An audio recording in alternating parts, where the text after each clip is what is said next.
بتعرفوا شو أصعب شي على الأم والأب اليوم؟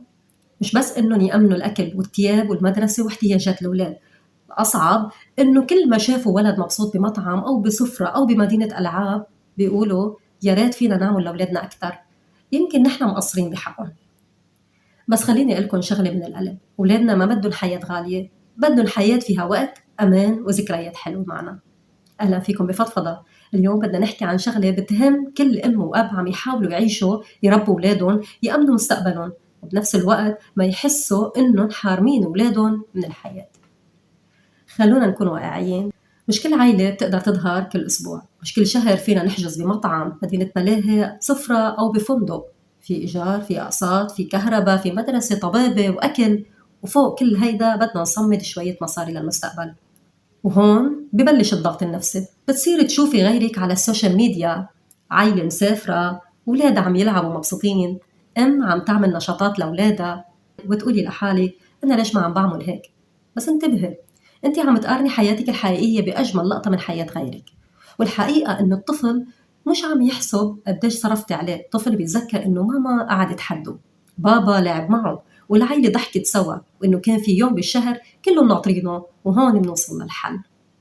بدل ما يكون هدفنا إنه نرفّه عن ولادنا كل الوقت، خلّينا نعمل موعد عائلي ثابت مرّة بالشهر، مش ضروري يكون مكلف أبدًا، مرّة بحديقة، مرّة بحر، مرّة نزهة مع سندويشات من البيت، مرّة مدينة ألعاب إذا الميزانية بتسمح، مرّة سينما بالبيت مع بوشار وتشبرق، مرّة نطلع نتمشى ونشتري آيس كريم.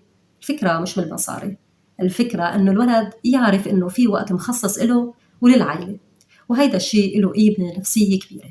في كتب بعلم النفس والتربية بيتم التركيز فيها على أهمية التواصل واللحظات المشتركة مع الطفل، لأن العلاقة الآمنة ما بتنبنى بالأشياء المادية بس، بتنبنى بالتفاعل والاهتمام والوجود الحقيقي للأهل.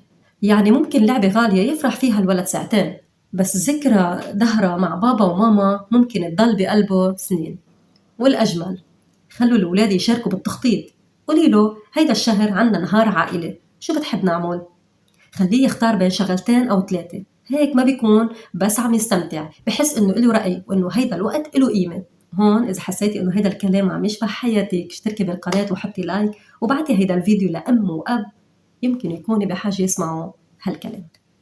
وفي نقطة أهم من كل شي، ما تعودي حالك إنك تشتري الحب. أوقات الأم بتكون تعبانة وبتحس بالذنب لأنها ما قدرت تعمل شي لأولادها، فبتعوض بهدية أو لعبة أو طلب أكل من برا، بس الطفل مش بحاجة كل مرة لشي جديد. جربي بدل هيدي اللعبة تعطيه 20 دقيقة من وقتك من دون تليفون، اسألي فيها شو أحلى شي صار معك اليوم، شو الشي اللي ضحكك، وشو بتحب نعمل سوا. هيدي اللحظات البسيطة تبني علاقة أقوى بكتير مما بتتخيلي. كمان إذا وضعكم المادي ما بيسمح ما لازم تحسوا بالخجل، تأمين المستقبل مش حرمان، وإنك تصندي مصاري لأولادك وتأمني تعليمهم واحتياجاتهم هيدا بحد ذاته حب ومسؤولية. بس في نفس الوقت ما نأجل كل الفرح للمستقبل، لأن الولد ما بيحتاج طفولة فخمة، بيحتاج طفولة دافية، فخلوها قاعدة بيناتكم. كل شهر ذكرى حلوة مش شرط تكون غالية بس تكون من القلب، وباقي الأيام عيشوا التفاصيل الصغيرة، طبخة سوا، رقصة بالصالون، قصة قبل النوم، مشي قصير مع الأولاد كل يوم، حضن طويل ودافي، وضحكة على شغلة سخيفة. صدقوني هيدي هي الأشياء اللي بتخلي البيت بيت. وبالنهاية بدي أقولكن شغلة لكل أم وأب عم يركضوا كل يوم كرمال أولادهم، انتو مش مقصرين لأنكن ما عم تقدروا تعملوا كل شي، انتو عم تعملوا اللي بتقدروا عليه ضمن ظروفكن، والمهم ما يكون هدفكن إنكن تعطوا الأولاد كل شي. خلوا هدفكن تعطوهن الأمان، الحب، القيم والذكريات الحلوة، لأنه بعد سنين يمكن ما يتذكروا قديش كانت اللعبة غالية، بس رح يتذكروا إنه كان في يوم بالشهر كل العيلة كانت تضحك فيه سوا، وهيدا بحد ذاته ثروة. سؤالي لإلكن، شو أبسط نشاط بتحبوا تعملوه مع أولادكم مرة بالشهر ويفرحكم كلكم؟ اكتبولي بالتعليقات، خلينا ناخد أفكار من بعض ونفضفض سوا. كان معكم مروة، أشوفكن الحلقة الجاية.